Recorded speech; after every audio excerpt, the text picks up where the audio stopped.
Okay, hello everyone, this is Bhushan and welcome to the my channels. And कल हम लोग Ohm's law पढ़ रहे थे, लेकिन क्या हुआ था ना कि कल वीडियो अच्छे से शूट नहीं हो पाई थी क्योंकि मेरे पास माइक नहीं था और अच्छे से आवाज़ नहीं हो पा रही थी। ठीक है, तो आज हमने क्या किया है, हमने आज माइक ले लिया है। तो ठीक है, चलते हैं और पढ़ते हैं, थोड़ा सा देखते हैं क्या क्या पढ़ रहे थे कल। अरे यार रुक जाओ, कल के वीडियो में हम लोग देख रहे थे ओम्स लॉ। ठीक है, देखिए ओम्स लॉ क्या होता है, पहले इसका डिफिनेशन हम लिख देते हैं। The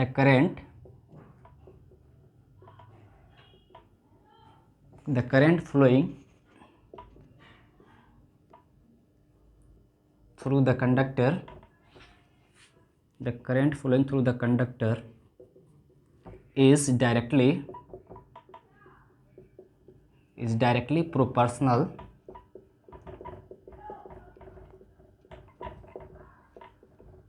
to the applied potential difference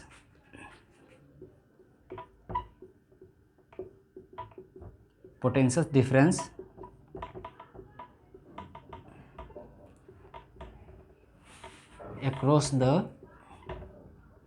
ends of conductor। ठीक है, कल हमने यही लिखाया था। इसका मतलब क्या होता है, कि किसी भी कंडक्टर में जो करंट फ्लो होता है वो डायरेक्टली प्रोपोर्शनल होता है क्या, पोटेंशियल डिफरेंस का। इसका मतलब क्या हुआ कि जितना ज़्यादा पोटेंशियल डिफरेंस देंगे उतना ज़्यादा क्या होगा, करंट फ्लो होगा। मतलब जितना ज़्यादा वोल्टेज होगा उतना ज़्यादा क्या होगा, करंट फ्लो होगा। इसका मतलब क्या होता है, क्या ओम्स लॉ बताया, V डायरेक्टली प्रोपोर्शनल टू आई। ठीक है, V डायरेक्टली प्रोपोर्शनल टू आई बताया। और हमको पता है कि जब ये प्रोपोर्शनलिटी साइन को हटाते हैं तो क्या लाते हैं, कांस्टेंट लाते हैं। तो V इक्वल टू हो गया आर आई। ठीक है, आर यहाँ पे क्या है मेरे फ्रेंड, आर है, R is proportionally constant. R is what? R is proportionally constant called resistance। ठीक है, called what? Called resistance। ठीक है, तो R को हम लोग क्या बोलते हैं, रेसिस्टेंस बोलते हैं। ठीक है, अब देखते हैं कि R क्या होता है और R के बारे में भी क्या होता है, थोड़ा सा स्टडी करते हैं। ठीक है, क्या हुआ, हो गया ना। ठीक है, तो ठीक है, तो हम लोग पढ़ रहे थे प्रोपोर्शनली कांस्टेंट होता है R। तो देखते हैं R क्या होता है। ठीक है, और इसको कैसे हम लोग डिफाइन करेंगे और इसका कज क्या होता है, तो सारी चीज़ें हम क्या देखने वाले हैं। ठीक है,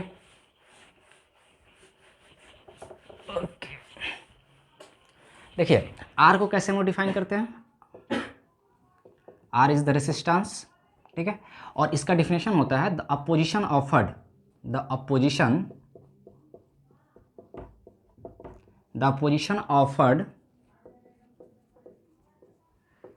to the flow of current। ठीक है, flow of current is called what, resistance. Flow of current को क्या करता है, रेसिस्टेंस रोकता है। ठीक है, कैसे देखते हैं, यहाँ पर V इक्वल टू होगा क्या होता है, आई आर होता है। ठीक है, V equal to I R, तो R बराबर क्या हो गया, R इक्वल टू हो गया वी आई। ठीक है, R इक्वल टू क्या हो गया, वी आई। तो R का फॉर्मूला हो गया वी आई हो गया। अब हमको निकालना है S I unit of R। ठीक है, S I unit of R, S I unit of R। तो क्या लिखेंगे, S I unit of V, S I unit of what, S I unit of V divide by क्या हो जाएगा, S I unit of I। ठीक है, तो V का एस आई यूनिट क्या होता है, V का एस आई यूनिट होता है वोल्ट और एस आई यूनिट होता है I का एम्पियर। ठीक है, तो वोल्ट पर एम्पियर को ही हम लोग क्या बोलते हैं, ओम। वोल्ट पर एम्पियर को ही क्या बोलते हैं हम लोग, ओम बोलते हैं। ठीक है, तो यही होता है R। अब इसका हम लोग देखने वाले हैं कज ऑफ R, कि R का क्या कारण है, आखिर रेजिस्टेंस क्यों करंट के फ्लो को रोकता है। ठीक है, तो देखते हैं इसको।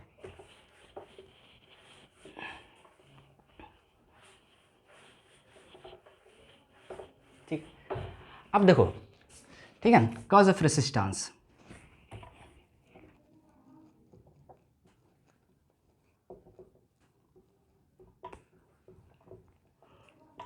रेसिस्टेंस का क्या कारण है। ठीक है, तो देखिए हमने क्या कल बताया था, हमने उस दिन पढ़ा था उस फर्स्ट वीडियो में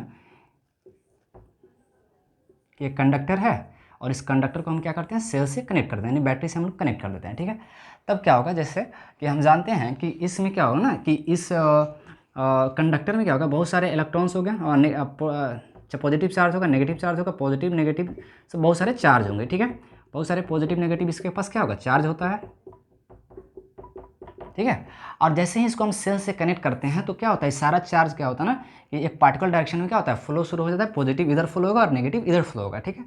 अब क्या होता है ना कि जब इस चार्ज आपस में जब फ्लो होगा ना तो एक दूसरे के साथ क्या करता है, एक दूसरे के साथ कोलाइड करता है, और कोलिजन होने के कारण क्या होता है ना कि चार्ज के फ्लो में क्या होता है, रुकता है, और फ्लो ऑफ चार्ज को ही तो हम लोग बोलते हैं करंट। तो जब फ्लो ऑफ चार्ज को मतलब यहाँ पर फ्लो ऑफ चार्ज रुकेगा due to the collision of the electrons, इसी के कारण क्या होता है, रेसिस्टेंस होता है। तो कोई भी वायर जो होता है ना, कोई भी कंडक्टर होता है, रेसिस्टेंस करंट को रोकता है, क्योंकि क्या होता है उसमें जो इलेक्ट्रॉन्स होते हैं, जो पॉजिटिव चार्ज होते हैं, आपस में क्या करते हैं, एक दूसरे से कोलाइड करते हैं, इसी कारण क्या होता है, रेसिस्टेंस करंट को रोकते हैं, ठीक है।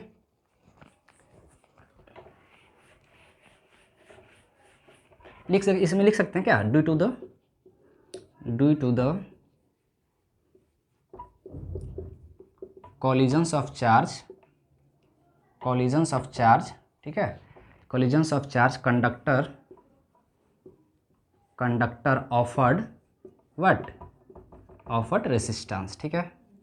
ये तो होता है चार्ज के ही कॉलिजन्स के कारण क्या होता है, कोई भी कंडक्टर रेसिस्टेंस क्या करता है, रुकता है करंट को, ठीक है। तो ये तो हो गया कस के बारे में। अब देखते हैं हम लोग,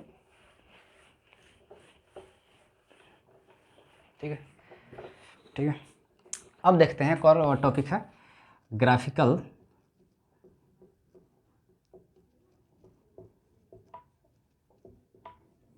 एनालिसिस ऑफ ओम्स लॉ, ठीक है।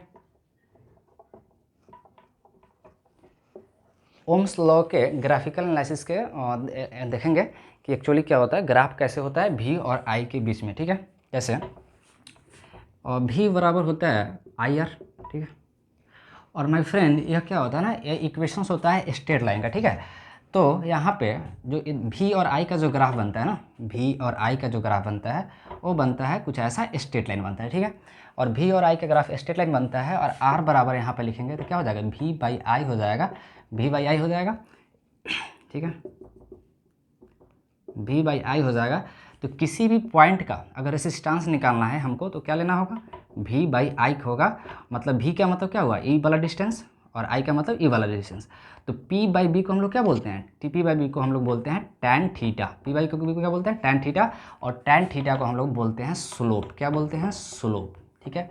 तो इस वेरी इंपॉर्टेंट पॉइंट कि क्या होता है ना कि V और I का जो ग्राफ होता है उसका स्लोप जो हो, क्या बताया हमको, लिख देते हैं यहाँ पे, स्लोप ऑफ, ठीक है, VI graph gives what, gives resistance, ठीक है। और स्लोप क्या होता है, स्लोप होता है angle made by the positive X axis, tan of the angle made by the positive X axis को हम लोग क्या बोलते हैं, स्लोप बोलते हैं, ठीक है। तो स्लोप क्या होता है, V/I होता है, और VI का स्लोप जो होता है हमको क्या देता है, रेसिस्टेंस को देता है, ठीक है, ठीक है। तो रुको दो, ठीक है। तो क्या होता है कि VI ग्राफ जब भी दिया रहा है तो उसका स्लोप जब निकालेंगे तो क्या देगा, हमको रेसिस्टेंस देगा, ठीक है। तो स्लोप कैसे निकालते हैं, स्लोप निकालते हैं V/I करेंगे तो मेरा क्या निकलेगा, स्लोप निकलेगा, और V/I ही क्या होता है, रेसिस्टेंस होता है, और स्लोप का मतलब होता है tan थीटा, ठीक है। अब आगे देखते हैं जरा,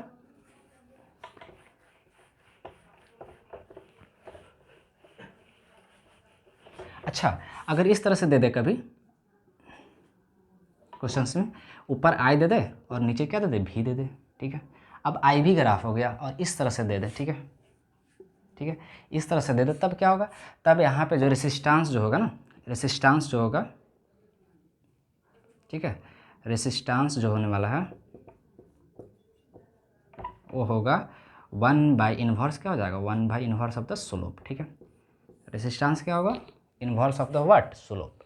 क्योंकि यहाँ पर ना स्लोप जितना ज़्यादा, अगर I भी, ठीक है, I भी अगर कर्व दिया रहे तो जो स्लोप का इन्वर्स होगा वही क्या देता है, रेसिस्टेंस देता है, क्योंकि अब उल्टा कर दिए तो स्लोप का उल्टा भी क्या देगा हमको, रेसिस्टेंस देगा, ठीक है। तो this is what, this is the resistance. याद रखना कि I भी कर्व दिया रहा है तो क्या होता है, स्लोप का उल्टा हमको रेसिस्टेंस मिलता है, ठीक है। तो अगर इस तरह से दो कर्व दे दिया, एक और कर्व दे देता है मान लेते हो, तो अब बोलेगा कि इसमें किसका रेसिस्टेंस ज़्यादा है, मान लेते हैं इसका रेसिस्टेंस R1 है, इसका रेसिस्टेंस R2 है, ठीक है। यहाँ से ही मान लेते हैं ये θ1 बनाया है और ये क्या एंगल बनाया है, θ2। तो सिंपल सी बात है, अगर हम tan θ2 का वैल्यू अगर निकालेंगे, ठीक है, tan θ, ठीक है, सॉरी और इसको इस तरह से कर लेते हैं, ई थीटा 1, ठीक है, यहाँ से यहाँ तक कितना, ई थीटा 1 बनाया है, ठीक है, और ई बनाया थीटा 2, ठीक है। तो अगर tan थीटा 1 का अगर वैल्यू निकालते हैं तो सिंपल सी बात है कि tan थीटा क्या होगा, tan थीटा 1 ग्रेटर देन होगा tan थीटा 2 से ज़्यादा होगा। तो इसीलिए रेसिस्टेंस जो होगा ना, अब हमको पता है कि आई वी ग्राफ दिया है, तो आई वी ग्राफ क्या होता है, और रेसिस्टेंस जो होता है आई वी ग्राफ दिया रहा है, तो इन्वर्स ऑफ तो क्या होता है, स्लोप होता है। तो जिसका स्लोप ज़्यादा होगा उसका रेसिस्टेंस कम होगा। तो इसका R1 का स्लोप क्या है, R1 जो रेसिस्टेंस है जो दिया है उसका स्लोप ज़्यादा है, तो रेसिस्टेंस R1 क्या होगा, R2 से छोटा होगा। तो हम आसानी से लिख सकते हैं कि R1 लेस देन क्या होगा, R2, क्योंकि R1 का जो स्लोप है वो क्या है, ज़्यादा है। आई वी ग्राफ दिया रहे तो क्या होगा कि इन्वर्स रेसिस्टेंस जो होता है इन्वर्सली प्रोपोर्शनल होता है स्लोप के, और स्लोप क्या होता है, स्लोप होता है tan of the angle made by the positive X axis, ठीक है, हो गया।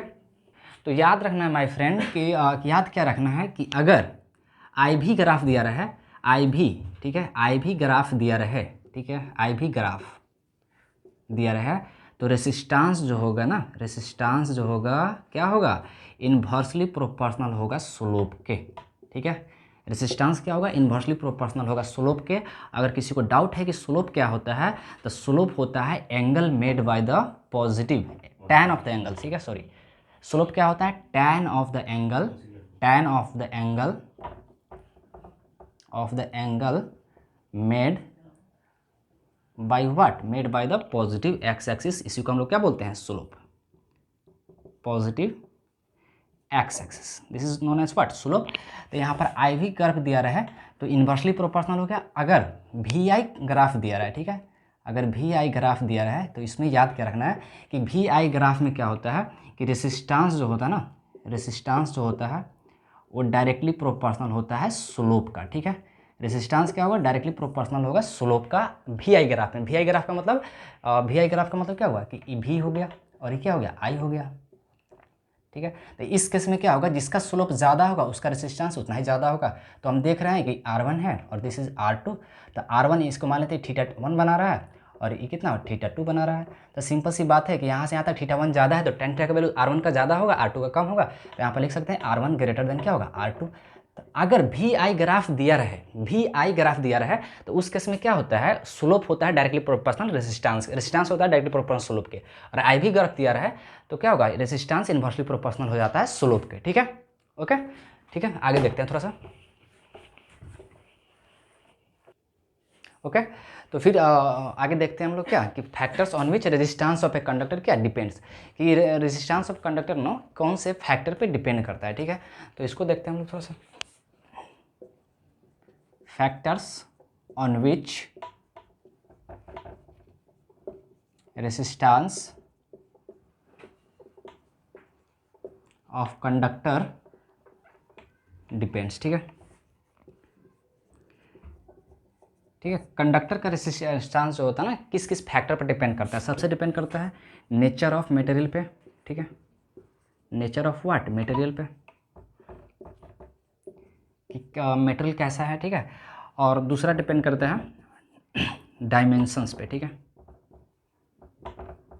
डायमेंशंस, ठीक है, डायमेंशंस ऑफ द कंडक्टर पर डिपेंड करेगा।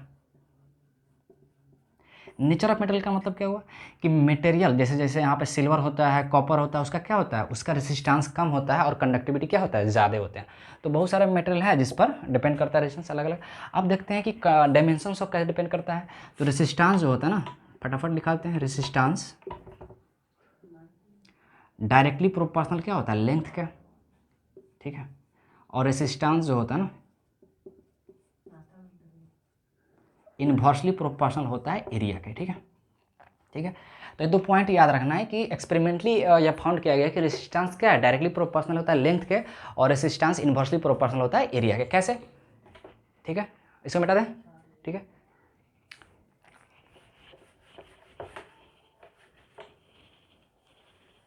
सिंपल सी बात है भाई कि देखो अगर जितना ज़्यादा लेंथ होगा तो उसमें क्या होगा, उसमें उतना ही ज़्यादा इलेक्ट्रॉन्स का क्या होगा, कॉलिजन्स होगी, और उतना ही ज़्यादा इलेक्ट्रॉन्स की कॉलिजन्स होगा तो क्या होगा, उतना ही फ्लो ऑफ करंट को क्या करेगा, रोकेगा। तो रेसिस्टेंस सिंपल सी बात है ज़्यादा होगा, तो लेंथ ज़्यादा होगा तो रेसिस्टेंस तब भी ज़्यादा होगा। और लेकिन बोल रहा है कि रेसिस्टेंस इनवर्सली प्रोपोर्शनल होता है एरिया का। एरिया का मतलब क्या हुआ, थिकनेस। एरिया का मतलब क्या हुआ भाई, एरिया का मतलब हुआ थिकनेस। अगर थिकनेस ज़्यादा है, ठीक है, जैसे यहाँ पे मान लेते हैं कि अगर इसी तो वायर को अगर मोटा कर दिया जाए, तो जब मोटा कर दिया जाएगा ना तो यहाँ पर इलेक्ट्रॉन्स तो ऐसे इसमें कोलिजन होता है, कोलाइड होगा ही, मतलब चार्ज होगा एक दूसरे से क्या होगा, कोलाइड करेगा।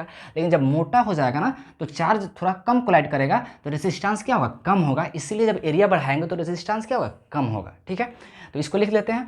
तो आर डायरेक्टली प्रोपोर्शनल होता है एल के, ये फर्स्ट इक्वेशन मान लेते हैं, और आर इनवर्सली प्रोपोर्शनल होता है एरिया के। ठीक है, सेकंड इक्वेशन। अगर दोनों को कंबाइन करेंगे तो हमको मिलने वाला है R directly proportional to the what, L by A. R directly proportional क्या होगा, एल बाई ए। और हमको पता है कि जब ई प्रोपोर्शनलिटी साइन को हटाएंगे तो क्या आएगा, ठीक है, इसको मिटा दे, थोड़ा सा यहाँ पे लिखते हैं। जब प्रोपोर्शनलिटी साइन को हटाएंगे तो इक्वल में कन्वर्ट करेंगे तो आर बराबर हो जाएगा रॉ एल बाई ए। ठीक है, क्या हो गया फॉर्मूला आर का, रॉ एल बाई ए। ठीक है, रॉ एल बाई ए। ठीक है, इसे मिटा देते हैं। तो raw L by A, raw यहाँ पे क्या है माय फ्रेंड, रॉ है यहाँ पे रेसिस्टिविटी। क्या है, रेसिस्टिविटी। ठीक है, रेसिस्टिविटी, रॉ को बोलते हैं रेसिस्टिविटी, और इसको रॉ को हम बोल सकते हैं प्रोपोर्शनली कांस्टेंट भी है।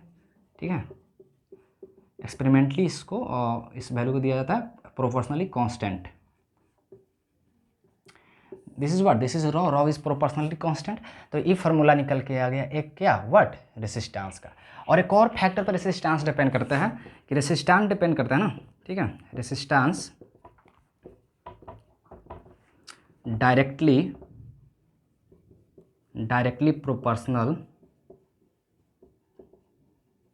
Proportional to the what, temperature. ठीक है, टेम्परेचर बढ़ेगा तो रेसिस्टेंस बढ़ता है। क्यों, क्योंकि जब टेम्परेचर बढ़ता है ना, ठीक है, तो क्या होता है, देखो भाई, इसमें तो क्या बहुत सारे चार्ज हैं, एक कंडक्टर में क्या बहुत सारे चार्ज है, पॉजिटिव नेगेटिव बहुत सारे चार्ज है, सेट ऑफ चार्ज इसके पास है। अब इस सेट ऑफ चार्ज हम बताए थे क्या होता है, रैंडम मोशन करते रहता है, कोई इधर उधर मूव करेगा और आपस में कोलाइड करते रहता है। ठीक है, लेकिन जैसे ही टेम्परेचर बढ़ाएंगे तो इसका कोलिजन का फ्रीक्वेंसी क्या होगा, और बढ़ेगा, और ज़्यादा इलेक्ट्रॉन्स क्या होंगे, कोलाइड होंगे। तो जब ज़्यादा इलेक्ट्रॉन्स कोलाइड हो गए तो उस समय भी रेजिस्टेंस क्या होगा, बढ़ जाएगा। ठीक है, तो रहने देते हैं इसमें इतना ही, फिर अगले वीडियो में मिलते हैं। ठीक है, ओके।